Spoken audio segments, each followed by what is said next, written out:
चिंता संतानहंतारो यत्पादाम्बुजरेणव स्वीयानां तान्निजाचार्यान्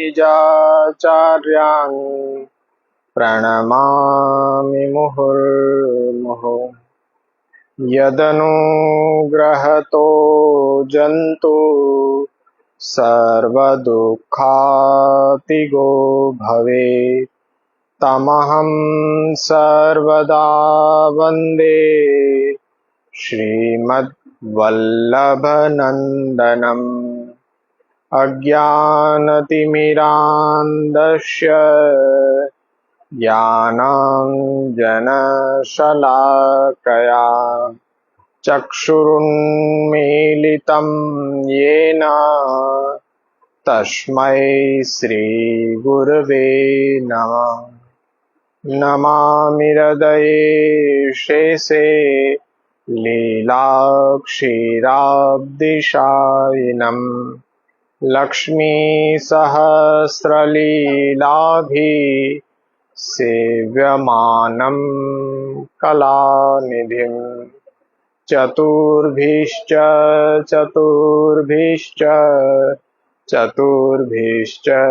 त्रिभिस्तथा षड्भिर्विराजते योऽसौ पंचधा हृदये मम। શ્રી ગોકુલેશ પુષ્ટિ યુવા અભ્યાસ વર્ગમાં આપ સૌનું હાર્દિક સ્વાગત છે। વરસાદી માહોલને લીધે ઓફલાઈન આ વર્ગ અત્યારના થઈ નથી શકતો, એટલે બધા માટે ઓનલાઈનના માધ્યમથી આપણા અધ્યયનની સાતત્યતા જાળવવા માટે સતત એ પ્રયત્નશીલ અમે બધા છીએ। આપણે સરળતાથી શ્રી મહાપ્રભુના ઉપદિષ્ટ કરેલા પુષ્ટિ ભક્તિ સંપ્રદાયના મૂળભૂત સિદ્ધાંતો, આપણા પુષ્ટિ ભક્તિ સંપ્રદાયના ગ્રંથોની સાચી અને સરળ રીતથી સમજ કેળવવા માટે આજના યુવા વર્ગને સ્વધર્મનું, સંપ્રદાયનું એ સાચું જ્ઞાન આપવા માટે જેમ દેખાદેખીથી કે કોઈ પણ વસ્તુને જોતા એનું ખરું સ્વરૂપ આપણને સમજાઈ ન શકે, પરંતુ આપણી વિવેક બુદ્ધિ દ્વારા જો એને સમજવાનો પ્રયત્ન કરીએ તો વસ્તુનું ખરું સ્વરૂપ આપણને સમજાય છે। એટલા માટે આપણા પુષ્ટિ માર્ગના ભાવિ સમા આપણા યુવા વર્ગ અને બાળકો માટે એ પ્રયત્ન આપણે સૌએ મળીને કરવો જોઈએ કે મહાપ્રભુજીના વચનોને, ગ્રંથોને સૌ પ્રથમ એ દર્શન તો કરે, એ ગ્રંથોને જોશે, વિચારશે તો આપોઆપ આપણા પુષ્ટિ ભક્તિ સંપ્રદાયનું ભવિષ્ય છે એ મજબૂત થશે, દ્રઢ થશે। એક પુષ્ટિના સંસ્કાર એમના હૃદયની અંદર સિંચન થશે, એના ભાવને પોષણ મળશે। એટલા માટે સાચી દિશા તરફ, સત્યના માર્ગ ઉપર શ્રી મહાપ્રભુએ ઉપદેશ કરેલા વચનોને લક્ષ્યમાં રાખીને આપણે સૌએ આ પ્રયત્ન કરવો જોઈએ કે યુવા વર્ગ વધારેમાં વધારે જોડાય, એમના પ્રશ્નો, એમની મૂંઝવણ એ અહીંયા પૂછી શકે છે। કોઈ પણ એ ગ્રંથિથી બંધાયા વિના મુક્ત મને એક એવું સ્ટેજ એમને આપવા માંગીએ છીએ કે ધર્મને લઈને, સંપ્રદાયને લઈને એમના વિચારો શું છે એ વિચારો આપણી સમક્ષ એ પ્રગટ કરે, ત્યાર પછી આપણે શ્રી મહાપ્રભુના, આપણા આચાર્યોના વચનો આધારિત એમની સમજમાં જ્યાં જ્યાં ઉણપ હોય એની પૂર્તિ કરીએ, એટલે આપોઆપ સિદ્ધાંતનું સાચું સ્વરૂપ, સ્વધર્મના સાચા સ્વરૂપને સમજીને અવશ્ય શ્રી મહાપ્રભુજીની કૃપાથી એમના હૃદયમાં પુષ્ટિ ભક્તિ સંપ્રદાય પ્રત્યે જે શ્રદ્ધાનો ભાવ જાગશે તો એનાથી આપણું ભાવિ ઉજ્જવલ બનશે. એટલા માટે પ્રયત્ન આજથી જ પ્રારંભ કરવો જોઈએ. જ્યારથી આપણને સમજમાં આવ્યું ત્યારથી જ પ્રયત્ન એ ચાલુ રાખવો જોઈએ. પણ એનું ફલ તો કૃપા ઉપર આધારિત છે. પણ એના માટે પહેલા પ્રયત્ન કરવો તો નિતાંત આવશ્યક છે. એટલા માટે ભગવદ્ ગીતામાં પણ કર્મણ્યેરાધિકારસ્તે મા ફલેષુ કદાચન, આપણે તો ફક્ત સત્યના માર્ગ ઉપર ચાલવાનું છે. મહાપ્રભુજીના સિદ્ધાંતોને અભ્યાસ કરી જીવનમાં આચરણમાં મૂકવાના છે. એના માટે આપણો એ અભ્યાસ હોવો જોઈએ. તો એ અધ્યયન અધ્યાપન પદ્ધતિનો વધારેમાં વધારે વિકાસ થાય એવા પ્રયત્નો આપણે સૌએ કરવા જોઈએ. આ માધ્યમથી ઘરે બેઠા એ આપણા યુવાનોને પ્રેરણા કરવી જોઈએ કે તમે આ વર્ગને સાંભળો. એમાં કંઈ સંશય હોય, પ્રશ્ન હોય તો અવશ્ય તમે એ ત્યાં પૂછી શકો છો. મુક્ત મને પૂછી શકો છો અને એના પ્રશ્નો હંમેશાને માટે આવકાર્ય છે. તો આપણા પ્રયત્નને, આપણી આ દિશાને સફળતા તરફ લઈ જવા માટે મારા એકથી નહીં, આપ સૌના પ્રયત્નોથી એ અવશ્ય આપણું કાર્ય મહાપ્રભુની કૃપાથી સફળ થશે. એટલા માટે પ્રયત્ન કરો કે વધારેમાં વધારે યુવા વર્ગ આ વર્ગની અંદર જોડાય. વધારેમાં વધારે બાલ વર્ગ ચાલતા હોય તો એ બાલ વર્ગમાં આપણા બાળકોને જોડીએ, જેથી નાનપણથી જ સ્તોત્ર, પાઠ ઇત્યાદિ ઉચ્ચાર શુદ્ધિ અને નાની નાની વાર્તાઓ દ્વારા એ આપણા સિદ્ધાંતોને એ સમજવાની દિશા તરફ એમની જિજ્ઞાસુતાને વધારવા માટે એ આપણો પ્રયત્ન છે. દર રવિવારે વરસાદી માહોલને કારણે હમણાં સ્થગિત છે, પરંતુ પુનઃ જ્યારે આપણે શરૂઆત કરીએ ત્યારે આપણા બાળકોને અવશ્ય એકાદ કલાક માટે આપણા સંપ્રદાયને એ શીખવવા માટે, આપણા પુષ્ટિ ભક્તિ સંપ્રદાયના સંસ્કારોથી સિંચિત કરવા માટે, આપણા પુષ્ટિ માર્ગના ભવિષ્યને સુદૃઢ બનાવવા માટે દરેક બાળકોને પ્રેરણા મળવી જોઈએ. અને દરેક વડીલોએ, માતા પિતાઓએ બાળકોને અવશ્ય એ આપણા વૈષ્ણવ પુષ્ટિ ભક્તિ સંપ્રદાય અનુયાયીના પ્રત્યેક અનુયાયીની ફરજ છે કે પોતાના બાળકોને આ રીતના બાલ વર્ગની અંદર સાચું શિક્ષણ પ્રાપ્ત કરવા અવશ્ય અઠવાડિયે 1 કલાક, જેમ એના આદિ ભૌતિક વિકાસ માટે તો આપણે સ્કૂલ કોલેજ ઇત્યાદિ નિયમિતતાથી મોકલતા હોઈએ છીએ, તો એના આધ્યાત્મિક સ્તરના વિકાસ માટે અવશ્ય આપણી પાઠશાલાઓ, જ્યાં આપણા સ્વધર્મનું શિક્ષણ અપાતું હોય એવા વર્ગોની અંદર ઓફલાઈન કે ઓનલાઈન ના માધ્યમથી અવશ્ય જોડવા જોઈએ. દર રવિવારે સાંજના 5 થી 6 આપણું ઓનલાઈન બાલ વર્ગ ચાલે છે.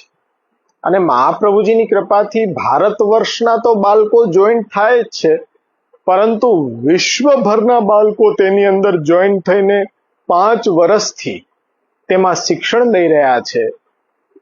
એફસીસીના માધ્યમથી ઓનલાઈન એ વર્ગ સતત ચાલી રહ્યા છે.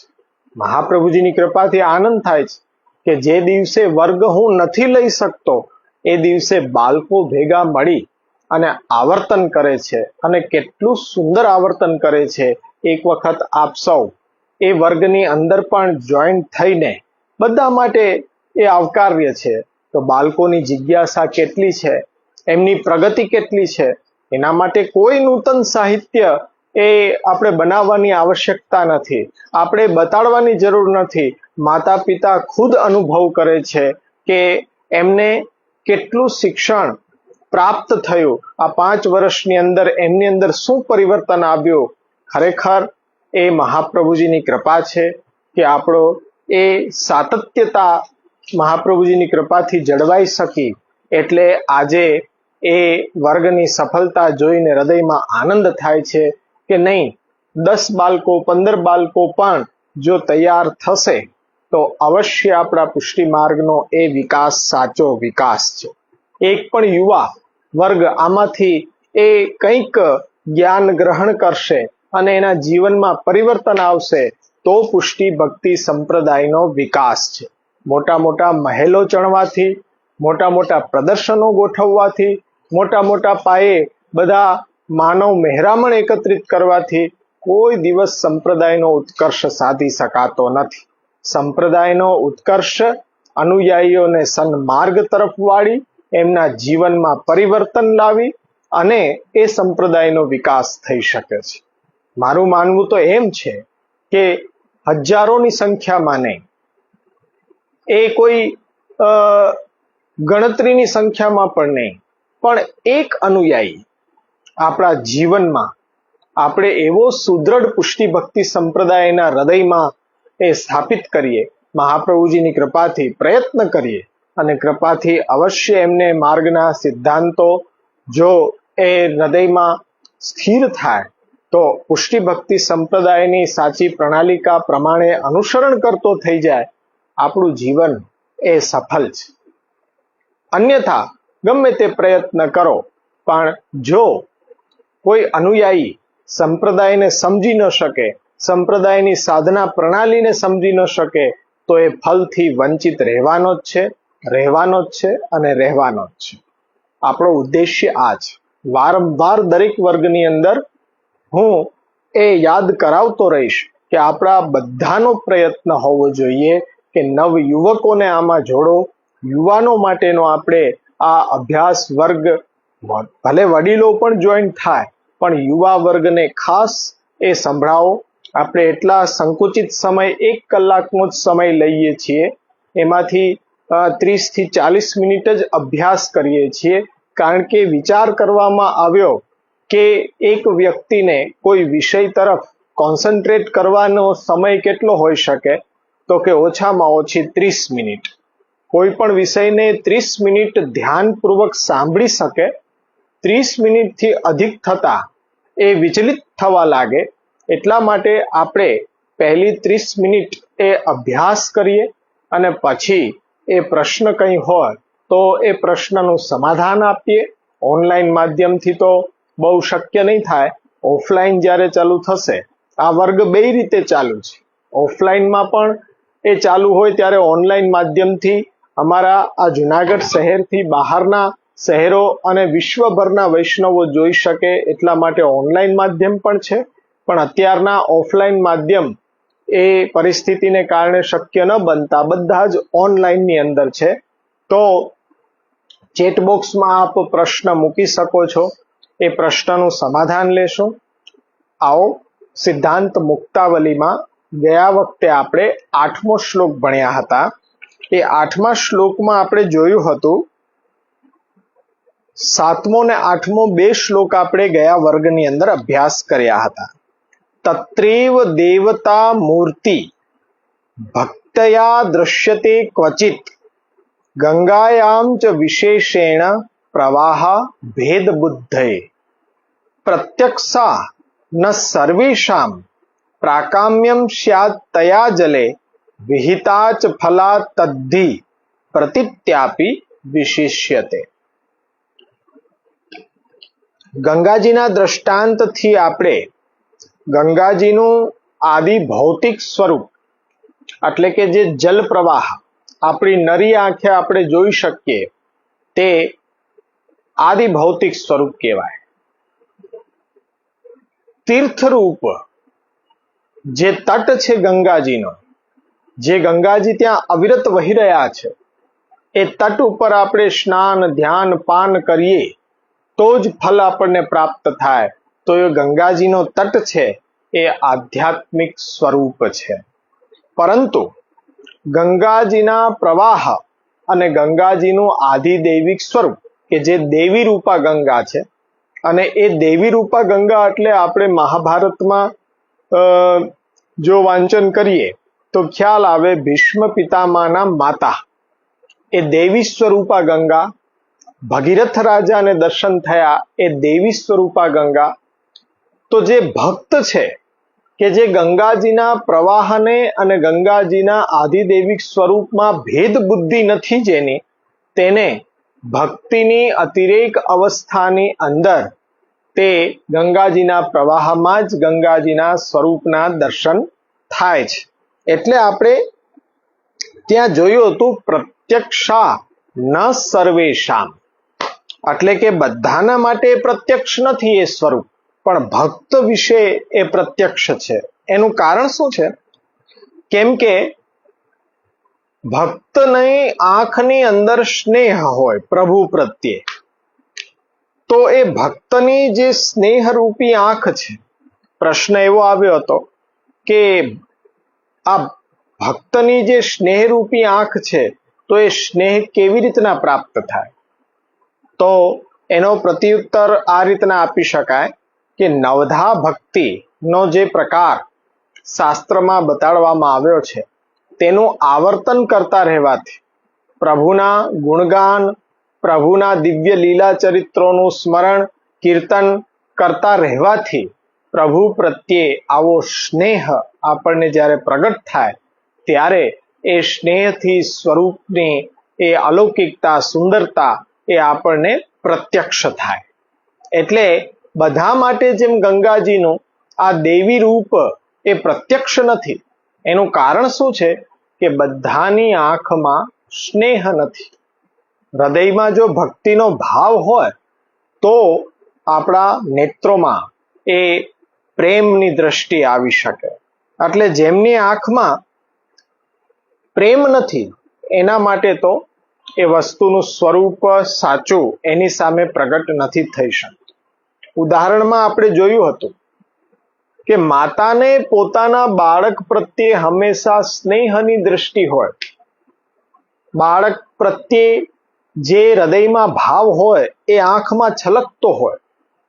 એટલે બાળકનો રંગ કાળો છે કે ગોરો, બાળક સ્વસ્થ છે કે કંઈ ખોટખાપણ વાળું છે, ગમે તેવું બાળક હોય, આપણને એ બાળક કદાચ ન પણ ગમતું હોય કે ભાઈ રંગ એનો કાળો છે, સુંદરતા નથી, કદરૂપું છે, તો એ આપણા માટે છે કારણ કે આપણને એના પ્રત્યે સ્નેહનો ભાવ નથી.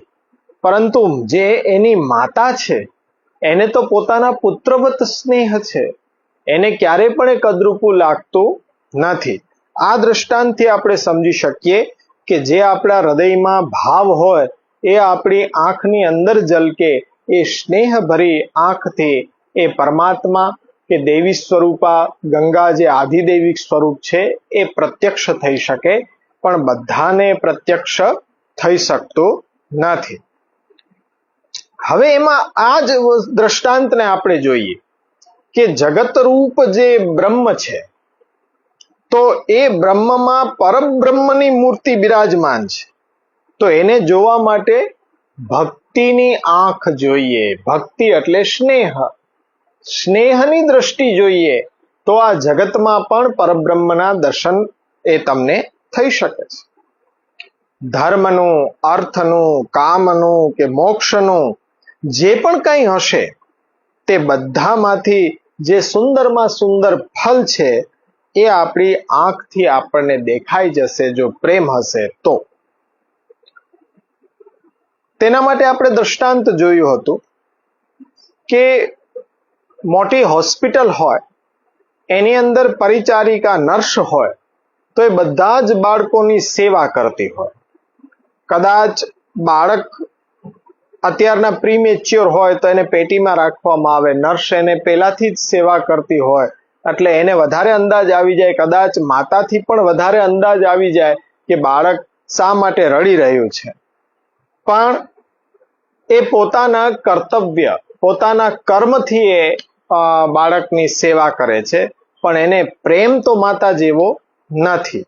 એટલે માની આંખમાં જેવો પ્રેમ હોય એવો પ્રેમ એ નર્સની આંખમાં હોઈ શકતો નથી. એટલે આપણને એ પોતાપણું જેને આપણે પુષ્ટિ ભક્તિ સંપ્રદાયમાં કહીએ ને કે હું પ્રભુનો ને પ્રભુ મારા, એ જે તદીયપણાનો ભાવ છે એ હોય તો જ આપણને એ પરબ્રહ્મની ઝાંખી થઈ શકે. આપણે જોયું હતું કે કબૂતર જ્યારે ઈંડા મૂકે ત્યારે એમાંથી બચ્ચા જન્મે ત્યારે બચ્ચા આપણને જોવા પણ ન ગમે એવા બચ્ચા હોય કે આપણે જોઈએ તો આપણું મોઢું ચડી જાય, સૂગ આવે, પણ કબૂતરીને એટલા જ વાલા લાગે. તો ત્યાં એ પ્રેમ છે, સ્નેહ છે. એટલે આ અક્ષર બ્રહ્મમાં પરબ્રહ્મને જોવા માટે ભક્તિની, સ્નેહની, દ્રષ્ટિની આવશ્યકતા છે.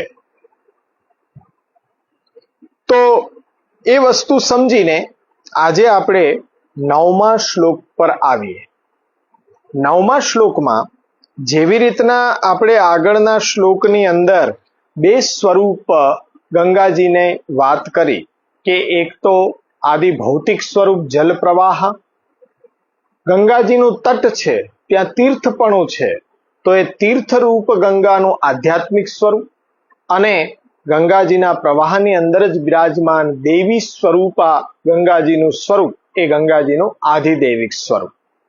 એવી જ રીતના 3 રૂપ એ બ્રહ્મના પણ છે. એ 3 રૂપ બ્રહ્મના પણ સમજો. એ બ્રહ્મના 3 રૂપને સમજાવવા માટે જ આચાર્ય ચરણે અહીંયા ગંગાજીનું દ્રષ્ટાંત આપ્યું કે જેથી આપણને સરળતાથી સમજાય જાય. તો જેવી રીતના ગંગાજીના 3 સ્વરૂપની વાત કરી તો બ્રહ્મના પણ એ 3 સ્વરૂપ આદિ ભૌતિક, આધ્યાત્મિક અને આદિ દૈવિક. આદિ ભૌતિક સ્વરૂપ છે એ આપણે નરી આંખે જોઈ શકીએ છીએ. જેમ જલનો પ્રવાહ દેખાય એવી રીતના જગત છે એ બ્રહ્મનું આદિ ભૌતિક સ્વરૂપ છે. પણ જગતથી વિલક્ષણ અક્ષર બ્રહ્મ છે કે જે પ્રભુને બિરાજવાનું ધામ કે પ્રભુનો ધર્મ છે તે અનુભવી શકાય જ્ઞાનથી, પણ જોઈ નથી શકાતો. તો એ આધ્યાત્મિક સ્વરૂપ છે. જેમ તીર્થ ઉપર આપણે ગંગાજીનો પ્રવાહ વહેતો હોય ત્યાં આપણે સ્નાન, પાન, દાન ઇત્યાદિ કરીએ તો એ ફલ આપણને મળે, પરંતુ ગંગાજીને આપણે એ લોટીમાં ભરીને ઘરે લાવીને સ્નાન કરીએ તો આપણને કંઈક એમાં અલગ જ ભાવ લાગે. એટલે જેમ આપણા ઘરની અંદર જે નળમાં આવતું જલ અને ગંગાજીના તટ ઉપર જે જલ હોય તેમાં આપણને કંઈક વિશિષ્ટતા લાગે, અધિકપણું લાગે, એ અનુભવ થાય. તો એ જ આધ્યાત્મિક સ્વરૂપ અક્ષર બ્રહ્મ જે છે એ પ્રભુનું એ આધ્યાત્મિક સ્વરૂપ છે. અને એ અક્ષર બ્રહ્મમાં બિરાજતા અક્ષર બ્રહ્મથી પણ અતીત પરબ્રહ્મ શ્રી કૃષ્ણનું મૂળ સ્વરૂપ એ આધિદૈવિક સ્વરૂપ. તો એ સમજાવવા માટે આપ 9મા શ્લોકમાં આજ્ઞા કરે છે, યથા જલમ તથા સર્વમ. એટલે જેવી રીતના જલ પ્રવાહ છે એવી રીતના આ જગત છે એ બ્રહ્મનું આદિ ભૌતિક સ્વરૂપ છે. યથા સક્તા તથા બૃહત. જેવી રીતના તીર્થરૂપા ગંગાજીનું મહાત્મ્ય છે એવી રીતના પ્રભુને બિરાજવાનું ધામ અક્ષર બ્રહ્મ છે. યથા દેવી સ્વરૂપા ગંગા છે, આધિદૈવિક સ્વરૂપ છે. તથા કૃષ્ણ એ પૂર્ણ પુરુષોત્તમ પરબ્રહ્મ શ્રી કૃષ્ણ છે એ આપનું આધિદૈવિક સ્વરૂપ છે. સમજો કે જેમ વરસાદમાં ગંગાજી એ વધી જાય અને ગરમીના તાપથી ગંગાજીનું જલ ઘટી જાય, એવી રીતના આખું આ જગત છે. પ્રયાગરાજ જે છે એ તીર્થ છે અને હરિદ્વાર પણ એક તીર્થ છે. ઋષિકેશ પણ એક તીર્થ છે. પણ અલગ અલગ ગંગાજી ના જે તીર્થ છે એ બધા તીર્થ શું છે? આધ્યાત્મિક પાસું છે. અને ગંગાજલને જે સ્નેહથી જોવા વાળી જે ભક્તની આંખ છે ત્યાં એમને ક્યારેક ક્યારેક ગંગાજીના દેવી સ્વરૂપના પણ દર્શન તેમને ભક્તને થઈ શકે છે. એટલે ભક્તની આંખથી એ દેવી સ્વરૂપા ગંગા દેખાય. યથા દેવી તથા કૃષ્ણ. તો જેમ ભક્ત વિશે આધિદૈવિક સ્વરૂપ પ્રગટ થાય એવી જ રીતના ભક્ત હોય તો એ અક્ષર બ્રહ્મની અંદર પરબ્રહ્મને જોઈ શકે. એની સામે શ્રી કૃષ્ણનું મૂળ સ્વરૂપ પ્રગટ થઈ શકે છે. પરબ્રહ્મ કોણ છે? જો એ વાત આપણે સમજી જઈએ તો મૂળ જે સિદ્ધાંત છે એને આપણે સમજી શકીશું. પરબ્રહ્મ કોણ? શ્રી કૃષ્ણ. તો મહાપ્રભુજી આજ્ઞા કરે છે, કૃષ્ણ સેવા સદા કાર્ય. જો આપણો સંબંધ આપણને ખ્યાલ આવી જાય કે સેવાનો સંબંધ આપણો પ્રભુ સાથે છે, અને કેમ ન હોય, મમ એવાંશો જીવ લોકે જીવભૂત સનાતન.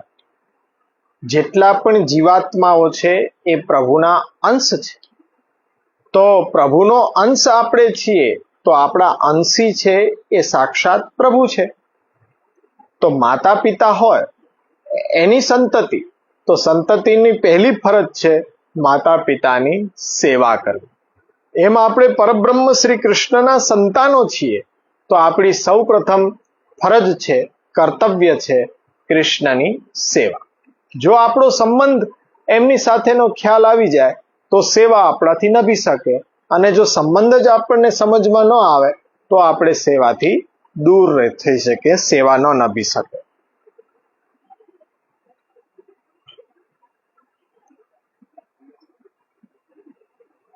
જો તીર્થ ન હોય, વહેતું જલ ન હોય, સ્નેહભરી દ્રષ્ટિથી દેખાતી એક દેવીની મૂર્તિ જ ફક્ત હોય તો સ્નેહ થાય. એવી જ રીતના મહાપ્રભુજીની કૃપાથી આપણા ઉપર સેવ્ય પ્રભુ તરીકે ચિત્રજી બિરાજતું હોય, વસ્ત્રજી બિરાજતું હોય, લાલન સ્વરૂપ બિરાજતું હોય, મદન મોહનજીનું સ્વરૂપ બિરાજતું હોય કે ચતુર્ભુજ સ્વરૂપ બિરાજતું હોય, પણ સ્નેહની દ્રષ્ટિ હોય તો કેટલું સુંદર લાગે. આપણને એ સ્વરૂપ આકર્ષે, કેટલું સુંદર લાગે. પરબ્રહ્મ આપણને એ સાક્ષાત લાગે છે. પણ જો ક્યાંક આપણને એવું લાગે કે કોઈ એવા સ્થાન ઉપર જ આપણે પરબ્રહ્મને જોઈ શકીએ તો હજી આપણો ભાવ છે એને આકાર આપણે આપ્યો નથી. ઘરે આપણે બિરાજતું સ્વરૂપ અત્યારના સાંપ્રત કાળમાં એવી પરિસ્થિતિ છે એટલે કહેવું પડે છે કે આપણા ઉપર શ્રી મહાપ્રભુજીએ જે નિધિ પધરાવ્યો છે એનાથી પણ કંઈક અધિક આપણને કોઈ ગામમાં એવા વિશેષ સ્થાન ઉપર બિરાજતા સ્વરૂપમાં આસક્તિ થઈ જતી હોય છે. મારે સામે પ્રશ્ન આવ્યો હતો કે અમારી ઘરે ઠાકોરજી બિરાજે છે અને અમારા સાસુના ઠાકોરજી હવે પધાર્યા છે, તો કોઈ વૈષ્ણવ એમ કહે છે કે ભાઈ તમારી તો આસક્તિ તમારા જ ઠાકોરજીમાં હોવી જોઈએ, પણ આ બીજા સ્વરૂપ પધાર્યા, હવે તમારી આસક્તિ એમાંય બંધાશે તો એ ખોટું છે. અરે એટલું તો આપણે સમજી શકીએ ને કે એક માતા પિતાના જો 3 સંતાન હોય તો એની આસક્તિ કેમાં હોય?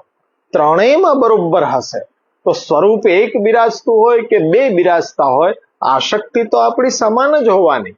પરંતુ એ આસક્તિ ઘરથી છોડીને જ્યાં બીજા સ્થાન ઉપર પ્રભુ બિરાજતા હોય તેમાં આસક્તિ આપણી બંધાવી જોઈએ નહીં.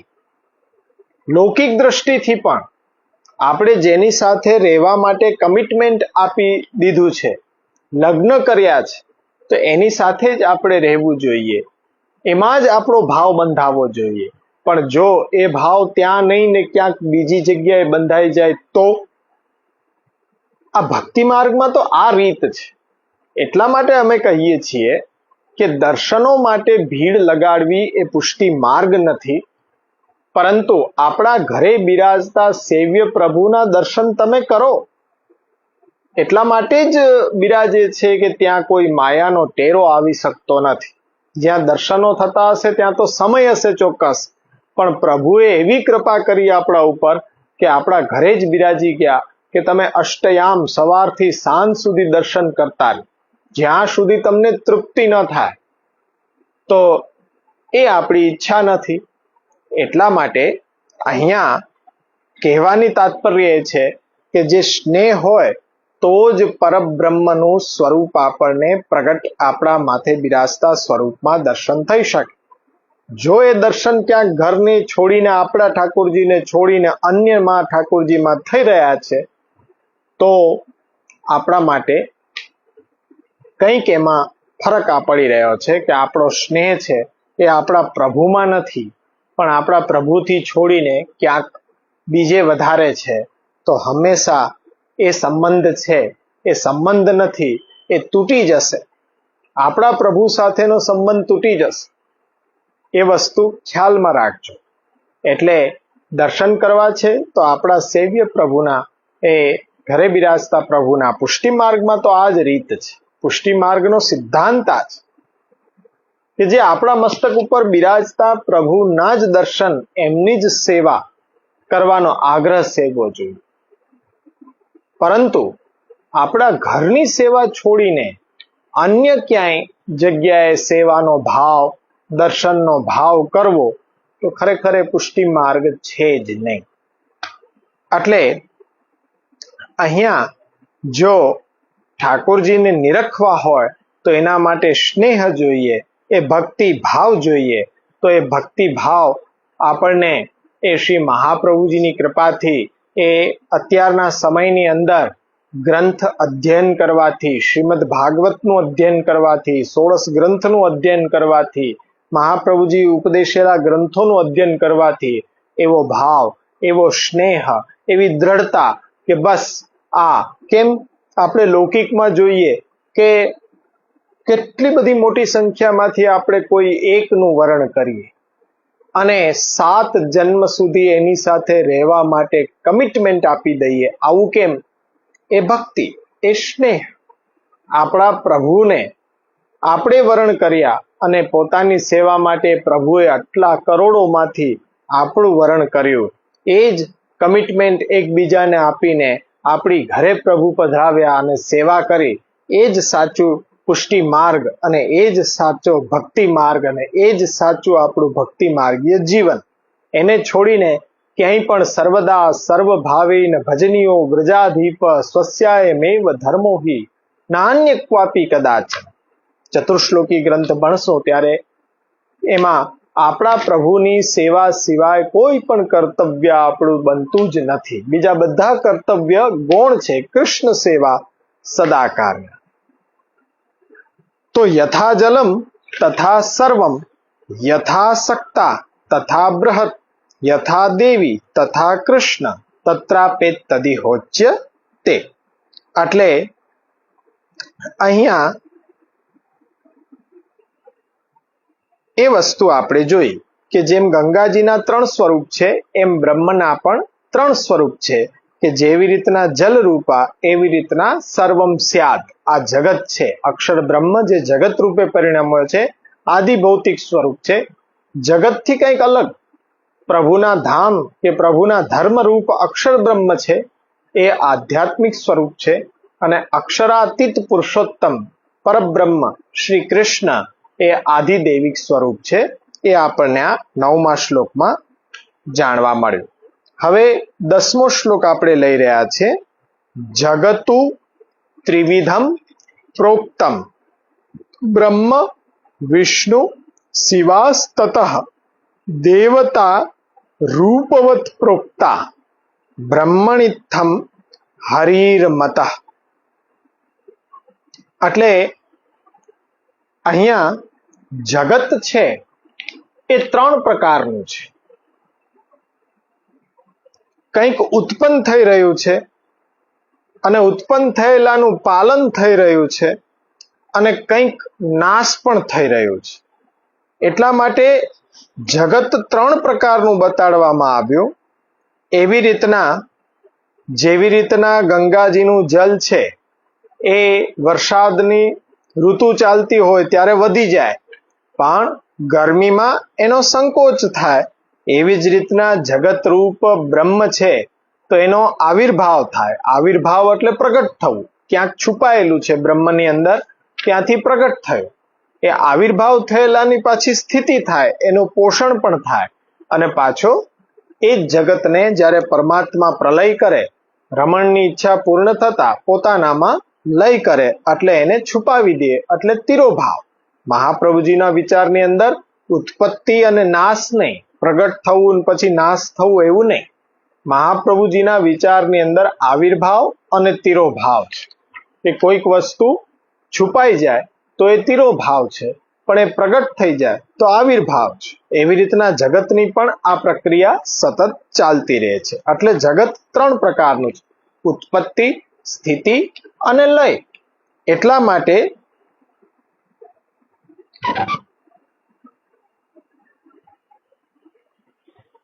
હવે આપણે એવું સમજીએ કે જુઓ, જેમ જગત 3 છે, 3 રૂપ વાળું છે: ઉત્પન્ન થવાનું, સ્થિતિ થવા વાળું અને જેનો નાશ થાય છે. તો પ્રભુએ એના અધિષ્ઠાતા દેવતાઓને નિમ્યા છે.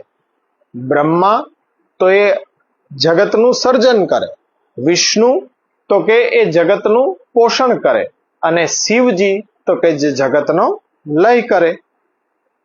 હવે આપણી વાત કરીએ તો આપણે નથી ઉત્પન્ન થઈ રહ્યા, કે નથી આપણું પાલન થઈ રહ્યું, નથી આપણો નાશ થવાનો, અને આપણે જો સેવા કરીએ છીએ તો એ સેવા અક્ષર બ્રહ્મમાં જ તો કરી રહ્યા છે. આપણે અહીંયા અક્ષર બ્રહ્મમાં ભૂતલ ઉપર પણ જે સેવા થાય છે અક્ષર બ્રહ્મની અંદર જ થાય છે. અને આ જગતને છોડીને જશું તો પણ ત્યાં સેવા જ કરવાના છે. પહેલા પણ આપણે સેવા કરતા હતા, અત્યારના પણ સેવા કરી રહ્યા છીએ. તો આગળ પણ જ્યારે આપણે અહીંથી જશું ત્યારે આપણે પ્રભુની નિત્ય લીલામાં પણ સેવા જ કરીશું. એટલે પહેલા પણ કૃષ્ણ હતા, અત્યારે પણ કૃષ્ણ, અને આગળ પણ આપણા માટે કૃષ્ણ જ રહેશે.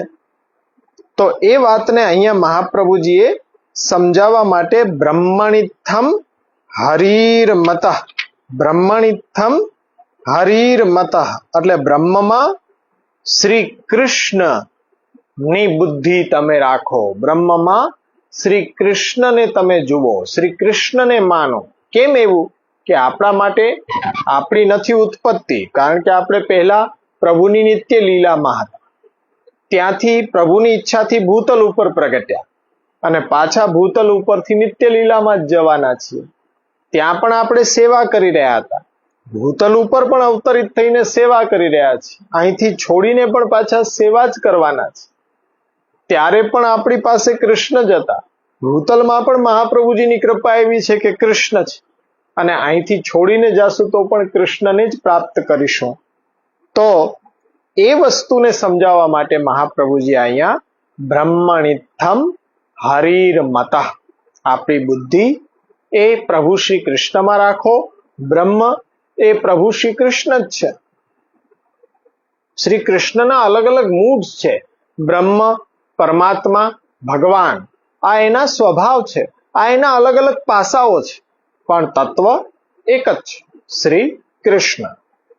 એટલે અહીંયા ઉત્પત્તિ, સ્થિતિ અને નાશ, એ જે પ્રક્રિયાઓ છે તે આ ક્ષર જગત, જે આ નાશવંત જગત છે તેની અંદર પ્રગટ થઈ રહી છે.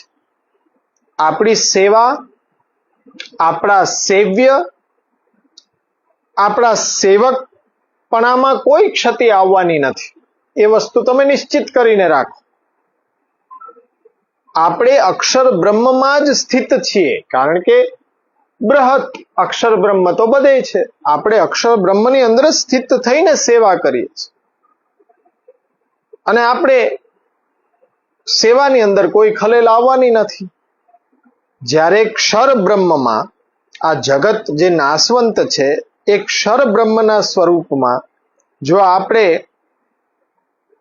સ્થિર થઈને સેવા કરશું તો આપણે ક્યાંક શ્રી કૃષ્ણને છોડીને એ વિષ્ણુ કે શિવજી સાથે બંધાઈ જશું, અથવા બ્રહ્માજી સાથે બંધાઈ જશું. ક્ષર જગતમાં નહીં, આપણે તો અક્ષરમાં. પ્રભુ ક્યાં બિરાજે છે? અક્ષર બ્રહ્મ એનું ધામ છે ને, તો આપણું ઘર છે એ અક્ષર બ્રહ્મ છે. એમાં અંદર આપણે ઠાકોરજી બિરાજે છે ને એમાં અક્ષર જગતની અંદર આપણે નથી, પણ અક્ષરની અંદર છે. ક્ષર જગતની અંદર રહેશું તો એના નિયામક અધિષ્ઠાતા 3 દેવતા છે, બ્રહ્મા, વિષ્ણુ અને શિવ. તો એની અંદર જો આપણે ક્ષર જગતની અંદર સેવા કરીએ એવું માનશું તો પછી કોઈ ને કોઈ આ દેવતાઓ સાથે આપણો પલ્લો પડી જશે, આપણે બંધાઈ જશું. એટલે જો આપણો ખરેખરો પુરુષાર્થ ભક્તિ હોય તો આપણે કૃષ્ણની સેવા જ કરવી જોઈએ. પરંતુ જો આપણે કંઈક પુરુષાર્થમાં દુઃખ દૂર કરવું, સુખ પ્રાપ્ત કરવું એવું માંગે છીએ તો પછી ભોગ શિવેન મોક્ષસ્તુ વિષ્ણુ નેતિ વિનિશ્ચય બાલબોધમાં આપણે ભણીને આવી ગયા. તો ભોગ અને મોક્ષ છે એ આધ્યાત્મિક બ્રહ્મથી તમને એ સેવા કરતા કરતા પણ પ્રાપ્ત થઈ જ જવાના છે.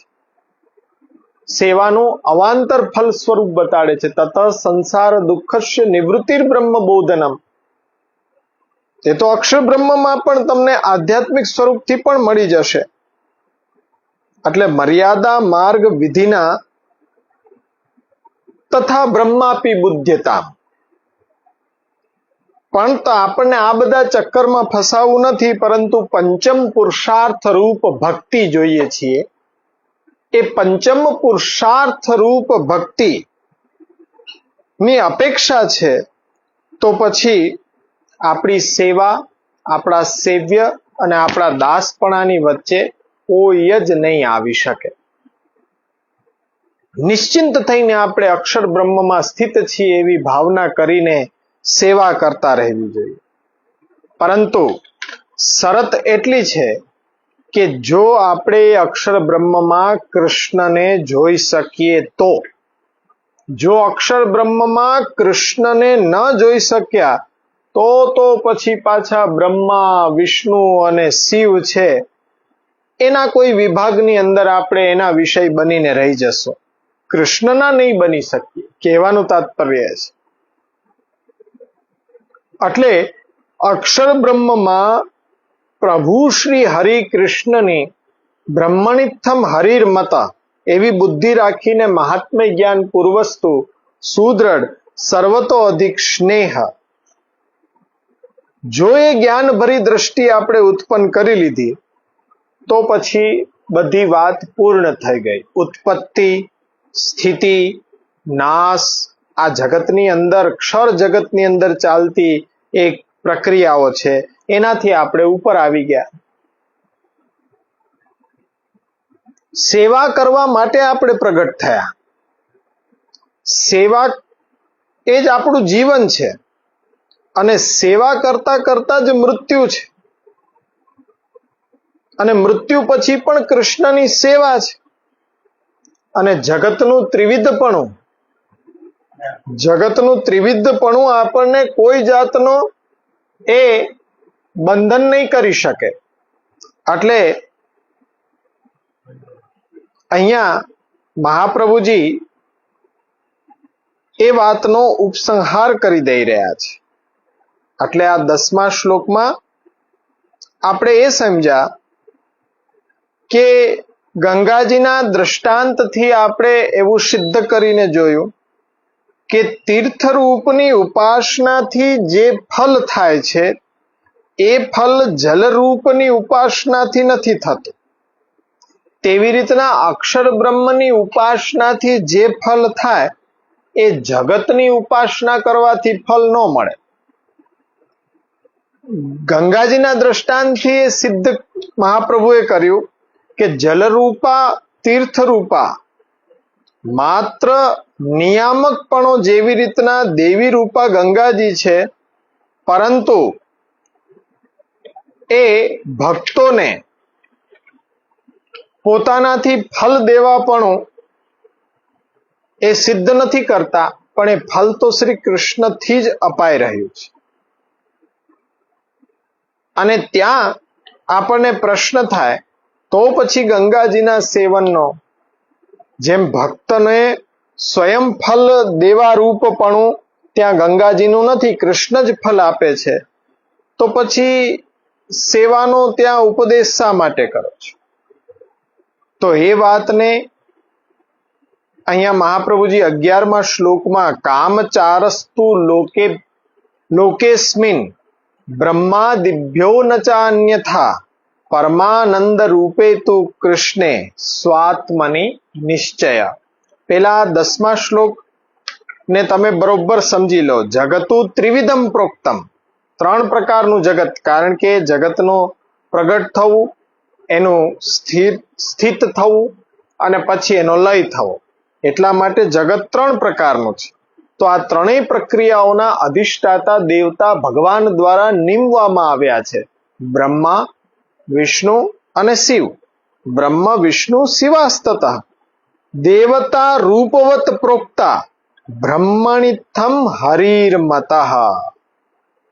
જેમ ગંગાજીના પ્રવાહ રૂપ જલ છે તેવી જ રીતના આ જગત છે, આપણે સમજ્યા. જેવી રીતના પાપને દૂર કરવા માટે સમર્થ આપનું તીર્થરૂપપણું છે, તેવી જ રીતના અક્ષર બ્રહ્મમાં પણ પ્રભુનો જ સતચિત આનંદ ધર્મ હોવાથી એનું પણ સામર્થ્ય છે, જેને સત્તા આપે કીધું.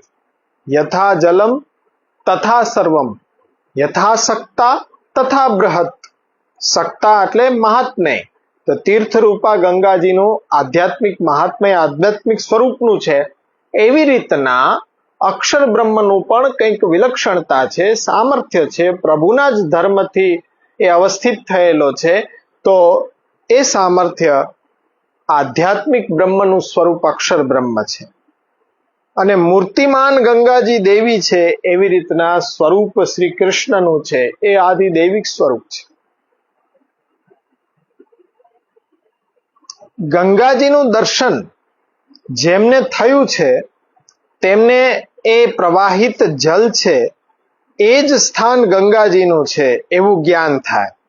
તેથી જેવી રીતના ઘરમાં આપણે જલ, સામાન્ય જલ હોય એમાં જે વ્યવહાર કરતા હોઈએ, એવો ગંગાજીના જલથી અનિષિદ્ધ ઈચ્છા અનુસાર વ્યવહાર આપણે સ્વતઃ થઈ જાય કે અહીંયા નિષિદ્ધ વ્યવહાર નથી કરતા, અનિષિદ્ધ કંઈક એ પૂજન કરીએ આપણે એ જલનું, ત્યાં મસ્તક ઉપર ચડાવીએ, તો એ રીતનો ત્યાં વ્યવહાર આપણો અનિષિદ્ધ વ્યવહાર, ત્યાં આપણે કોગળા નથી કરી શકતા, ત્યાં આપણે મોઢું નથી ધોઈ શકતા, તો આવો વ્યવહાર આપણે ગંગાજીના જલમાં નથી કરી શકતા, કારણ કે ત્યાં કંઈક વિશિષ્ટતાનું જ્ઞાન આપણને થઈ રહ્યું છે. તીર્થના દર્શનમાં અન્યથી કંઈક અધિક હોય એવું આપણને જ્ઞાન થાય છે. તેવી જ રીતના ભગવત સ્વરૂપ તથા ગુરુ વગેરે કરીને જેને જગતમાં ભગવાનના દર્શન થયા છે, તેને બધા જગતમાં પ્રાણી માત્રમાં ભગવત ભાવની સ્ફૂર્તિ થઈ છે. અક્ષર બ્રહ્મમાં જ્ઞાનીને મોક્ષ થી પણ અધિક ભગવત ભાવનો એ જ્ઞાન થાય, એ જ એ ફલ છે. પણ જેને ગંગાજીના દર્શન નથી થયા પણ એ શ્રદ્ધાવાળા છે, એ જલમાં શ્રદ્ધાથી સ્નાન ઇત્યાદિ વ્યવહાર કરે છે, તો તીર્થ કરીને એ જલમાં અન્યથી અધિક છે એવું જ્ઞાન એને ક્રમથી પ્રાપ્ત થાય.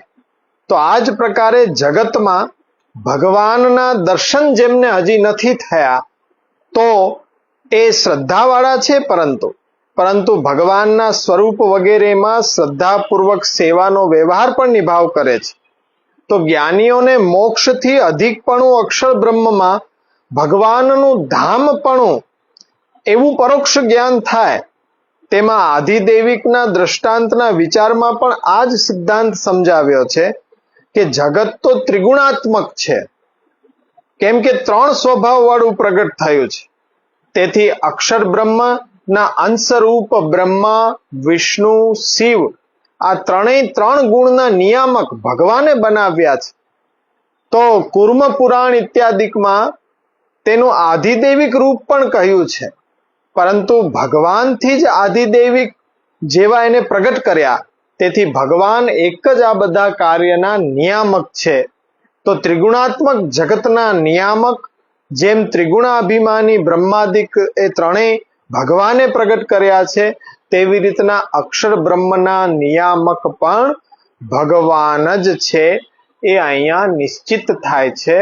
એટલે અહીંયા મહાપ્રભુજી આજ્ઞા કરે છે, દેવતા રૂપવત પ્રોક્તા, જેમ દેવતાઓનું સ્વરૂપ છે એવી રીતના અક્ષર બ્રહ્મનું સ્વરૂપમાં પણ શ્રી કૃષ્ણના સ્વરૂપની આપણે બુદ્ધિ રાખવી જોઈએ. બ્રહ્મણિત્થમ હરિર્મતઃ. તો જેવી રીતના જલરૂપ, તીર્થરૂપ એના માત્ર નિયામક એક આધ્યાત્મિક અને આદિ ભૌતિક સ્વરૂપના નિયામક એકમાત્ર આધિદૈવિક સ્વરૂપ હોય, તો ભક્તને એ સ્વયંથી ફલ એ જેવી રીતના આપે છે, પાપ દૂર કરે છે આધિદૈવિક સ્વરૂપ, તો કૃષ્ણનું પણ એ આધિદૈવિક સ્વરૂપ છે. તો જેમ ગંગાજીનું સેવન થઈ શકે, તો પછી કૃષ્ણની જ સેવાનો આગ્રહ શા માટે રાખો છો? આવી શંકા થાય કે ભાઈ કૃષ્ણની જ સેવા શા માટે કરવી જોઈએ? તો ત્યાં બહુ સુંદર મહાપ્રભુજી આજ્ઞા કરે છે, તે આપણે સમજીએ. 11મો શ્લોક. કામચારસ્તુ લોકેસ્મિન બ્રહ્માદિભ્યો ન ચાન્યથા પરમાનંદ રૂપે તુ કૃષ્ણે સ્વાત્મનિ નિશ્ચય અતસ્તુ બ્રહ્મવાદેન કૃષ્ણે બુદ્ધિર વિધીયતામ. એટલે એમાં શું કીધું? કામચાર. કામાચાર એટલે આપણી ઈચ્છાઓ, આપણી જે કામના છે, ઈચ્છા છે, એ જે ઈચ્છા છે એ આપણે શાસ્ત્ર રીતિથી પૂર્ણ કરશું, તો એ બધી જ કામનાના જેટલા વિભાગો છે ને, એ બધા વિભાગો બ્રહ્મા, વિષ્ણુ અને શિવના હાથમાં છે. તેથી કામના પૂરી કરવી હોય તો પછી આપણે ત્યાંથી કામના પૂરી કરી શકીએ છીએ.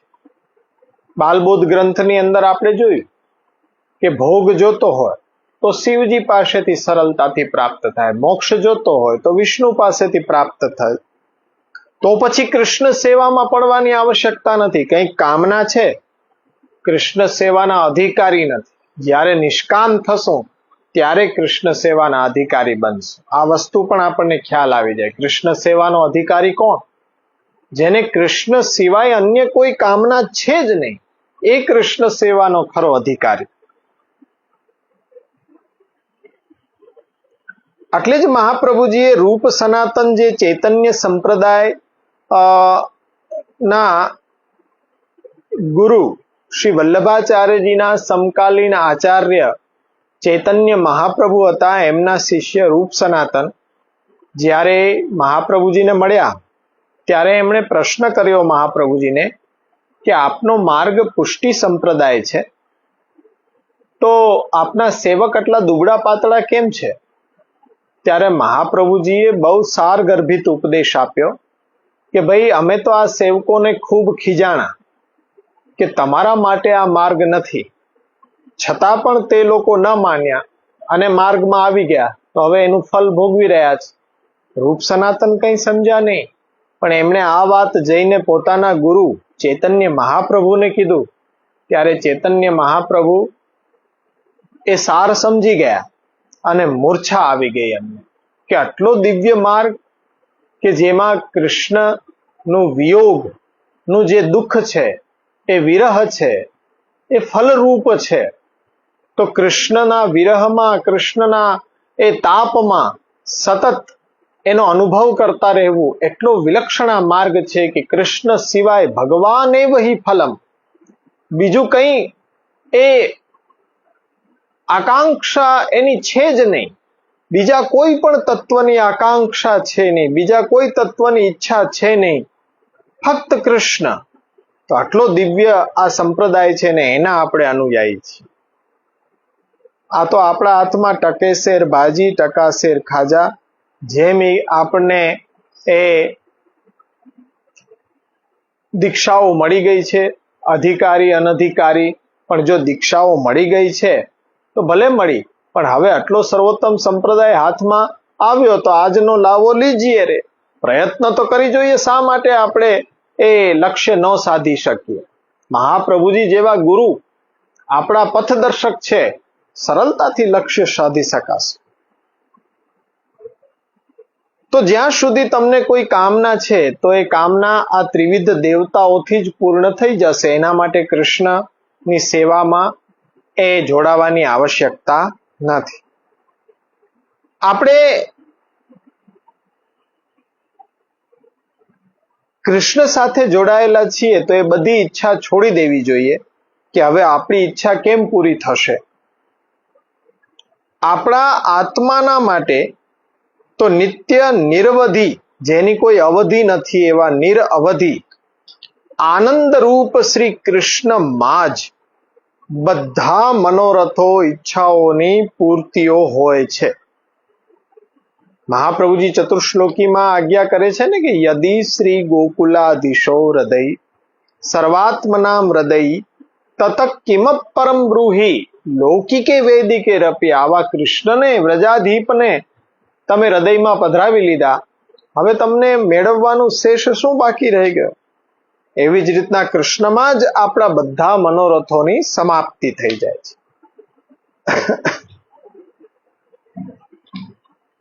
એટલે અત્યારના અમે વલ્લભ વંશજો એવી લઘુતા ગ્રંથિથી પીડાઈ રહ્યા છીએ કે આવી લઘુતા ગ્રંથિ અમારામાં છે કે ભાઈ જો મહારાજશ્રીઓ હવેલી નહીં ચલાવે તો ભાઈ ખાશે શું? અરે નહીં ખાવા મળે તો ભૂખ્યા મરી જવું ઉત્તમ છે, એમાં કઈ મોટી વાત નથી. ભૂખ્યા મરી જાઓ. આપણે શા માટે ચિંતા કરી કે મહારાજ બિચારા શું ખાશે? અરે નહીં ખાય તો બૂટ પાલિશ કરી લેશે, એના મહેનતના રૂપિયા પ્રાપ્ત થશે. બીજા બધા ધંધાઓ છે, વેપાર વાણિજ્ય છે, પણ આવી કોઈ ઈચ્છાઓ પૂર્ણ કરવા માટે કૃષ્ણ સેવાની શું જરૂરિયાત છે? પોતાનું પેટ ભરવા માટે કૃષ્ણ સેવાની શું આવશ્યકતા છે? કોને ખાવા ઈચ્છી રહ્યા છીએ? કૃષ્ણને ખાઈ જવા ઈચ્છી રહ્યા છીએ? ભક્તિને ખાઈ જવા ઈચ્છી રહ્યા છીએ? શ્રી મહાપ્રભુજીને ખાઈ જવા ઈચ્છી રહ્યા છીએ? કોને ખાવાની ઈચ્છા છે?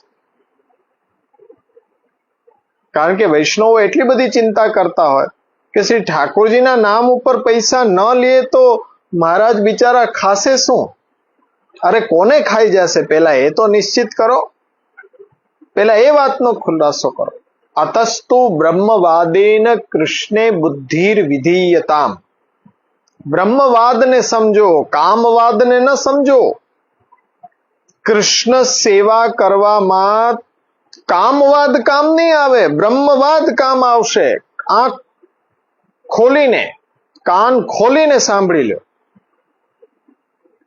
આપણે કામના, વોન્ટ્સ, ઈચ્છાને વાપરીએ છીએ કે બિચારા ખાશે શું, એનું જીવન ગુજરાન કેમ ચાલશે. પણ એ જીવન ગુજરાન ચલાવવા માટે ઘણી બધી તકો ઉપલબ્ધ છે, ઘણા ઉપાય છે. બેંક લોન પણ આપે છે. બૂટ પાલિશ માટે સરકાર ફ્રીમાં એ ડબ્બી અને સાધનો આપે છે. અરે કંઈ ન આવડે મહારાજને તો બૂટ પોલિશ કરી લેશે, મહેનતનો રૂપિયો તો ખાશે, બેંકમાંથી લોન પણ મળી જશે. અરે કોઈ પાસેથી ઉછીના લઈ લ્યો. પરંતુ કામવાદ માટે કૃષ્ણ સેવા શા માટે કરી રહ્યા છો? તો પછી આ વાતને મહાપ્રભુજી સમજાવવા ઈચ્છી રહ્યા છે, પણ અમારા ભેજામાં ઘૂસી જ નથી રહી આ વાત. અતસ્તુ બ્રહ્મવાદેન કૃષ્ણે બુદ્ધિર વિધીયતામ. બ્રહ્મવાદના આધાર ઉપર કૃષ્ણમાં આપણી બુદ્ધિને જોડવાની વાત મહાપ્રભુજી કહી રહ્યા છે. બ્રહ્મમાં બુદ્ધિ જોડવાની નથી, કૃષ્ણમાં બુદ્ધિ જોડવાની છે. કૃષ્ણમાં બુદ્ધિ કામવાદથી નથી જોડવાની, બ્રહ્મવાદથી જોડવાની છે. બસ અહીંયા સુધી મહાપ્રભુજી ત્રીજા શ્લોકથી પ્રારંભ કરીને 11મા શ્લોક સુધી આપણા સેવ્યનું સ્વરૂપ એ આપ બતાડવા માંગી રહ્યા હતા. અને અતસ્તુ બ્રહ્મવાદેને કૃષ્ણે બુદ્ધિર વિધ્યતામ, એટલે બ્રહ્મમાં બુદ્ધિ નહીં, કૃષ્ણમાં બુદ્ધિને જોડો. પણ બ્રહ્મવાદ ને ધ્યાનમાં રાખીને, લક્ષ્યમાં રાખીને, કામવાદને નહીં. આપણા સેવ્યનું સ્વરૂપ પરબ્રહ્મ શ્રી કૃષ્ણ, સેવ્યના સ્વરૂપથી અક્ષર અને પરબ્રહ્મ અને અક્ષર બ્રહ્મનો ભેદ સમજ્યા. એ પરબ્રહ્મ અક્ષર બ્રહ્મના ભેદથી આપણે ત્રિવિધ ભેદ સમજ્યા. કૃષ્ણનું કોઈ એક આધિદૈવિક પરબ્રહ્મ હોવાનું પાસું, આધ્યાત્મિક અક્ષર બ્રહ્મ હોવાનું પાસું, અને કૃષ્ણનું એક આદિ ભૌતિક રૂપ છે કે જે કૃષ્ણ સેવાની કૃષ્ણાત્મિકા સામગ્રી છે. બધી સેવામાં ઉપયોગી જેટલી સામગ્રી એ બધી પણ સ્વરૂપાત્મક, એ આદિ ભૌતિક એ સ્વરૂપ છે.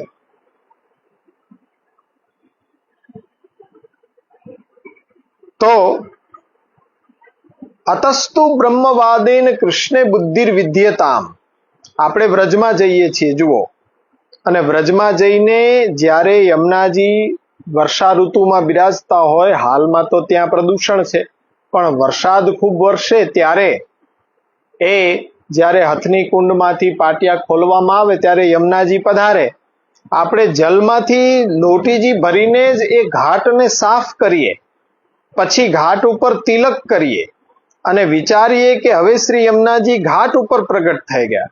પણ ઘાટને તમે ખાસા શેનાથી કર્યો? સ્વચ્છ કેનાથી કર્યો? યમુના જલથી જ કર્યો ને. પછી યમુનાજી ત્યાં પ્રગટ થયા. એ કેવા શ્રી યમુનાજી? શ્રી યમુનાજીને આપણે ભોગ પાછો ક્યાંથી લાવીએ છીએ? કુવાનો જલનો સિદ્ધ થયેલો નહીં. શ્રી યમુનાજીથી લોટી ભરીને જારીજી પણ ભોગ ધરાવીએ. યમુનાજીને જ યમુનાજીના જલથી જારીજી ભોગ ધરીએ. તો હવે સમજો બરોબર, જે ઘાટને સ્વચ્છ કરવા માટે જલ, યમુનાજીને ભોગ ધરવાની સેવા ઉપયોગી સામગ્રી જારી, એ પણ બધું યમુનાત્મિકા થઈ ગયું કે ન થઈ ગયું? જે આ ભોગ આપણે ધરાવી રહ્યા છીએ, શ્રી યમુનાજી પણ આદિદૈવિક આધ્યાત્મિક છે. અને શ્રી યમુનાજીના દર્શન પણ આપણને સ્નેહભરી દ્રષ્ટિથી ત્યાં થતા હોય છે. નહીતર આ બધો વ્યવહાર આપણે ન કરી શકીએ. આપણને તે જલ અને તીર્થ દેખાઈ રહ્યા છે. તીર્થ આપણને સમજમાં આવી રહ્યું છે કે યમુનાજીનો ઘાટ છે, આ ઠાકુરાણી ઘાટ છે, વિશ્રામ ઘાટ છે. તો એ તીર્થમાં આપણને જલ પણ દેખાઈ રહ્યું છે. પણ જલથી આપણે ઘાટને પહેલા સ્વચ્છ કરીએ, પછી એ જ જલની જારીજી ભરીએ, પછી શ્રી યમુનાજીને ભોગ ધરીએ, તો સ્નેહની દ્રષ્ટિ હોય, જેમ માની દ્રષ્ટિ સ્નેહની, તેમ આપણે શ્રી યમુનાજી પ્રત્યે સ્નેહની દ્રષ્ટિ હોય તો શ્રી યમુનાજીના આધિદૈવિક સ્વરૂપ શ્રી યમુનાજીમાં પણ આપણને દર્શન થઈ શકે છે.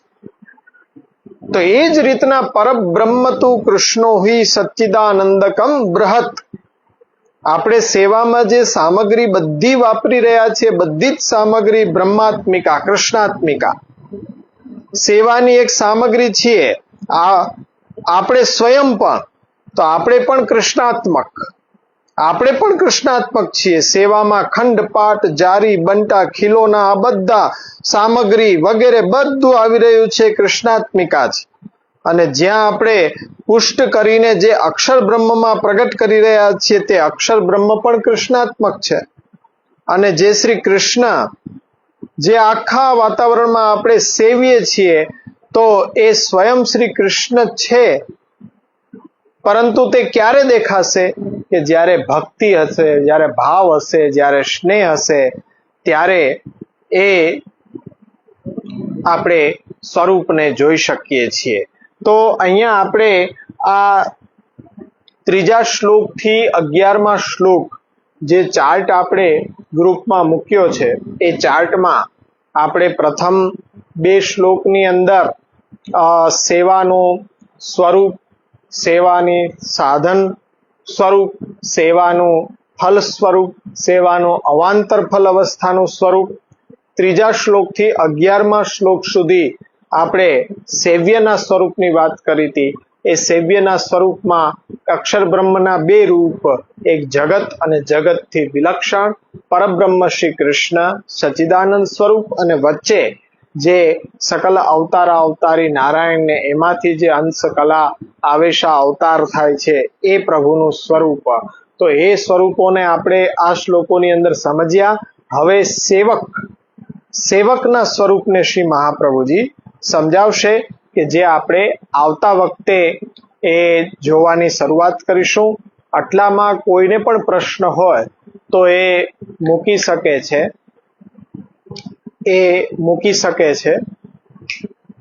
એટલે આપણે તે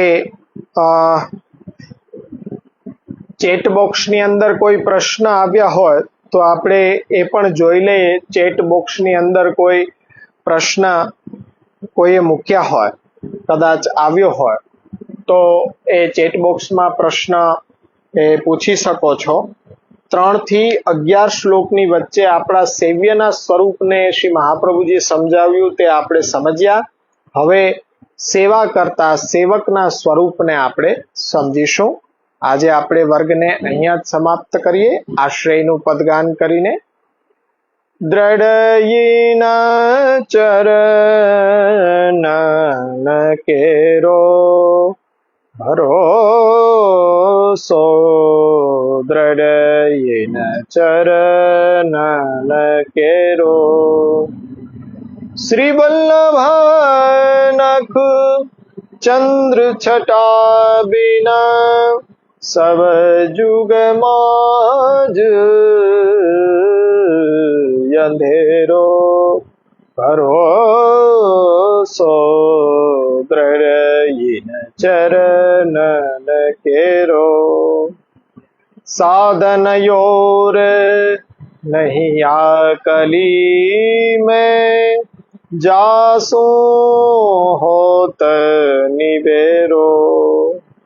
સુર કહા કહે વિવિધ યાંધરો, बिना मोल को चेरो. भरोसो दृढ़यिन चरण केरो. दृढ़यिन चरण केरो. भरोसो दृढ़यिन चरण केरो. श्री वल्लभाधीश की जय. श्री गोपीनाथ जी परम दयाल की जय. श्री गुसाई जी परम दयाल की जय.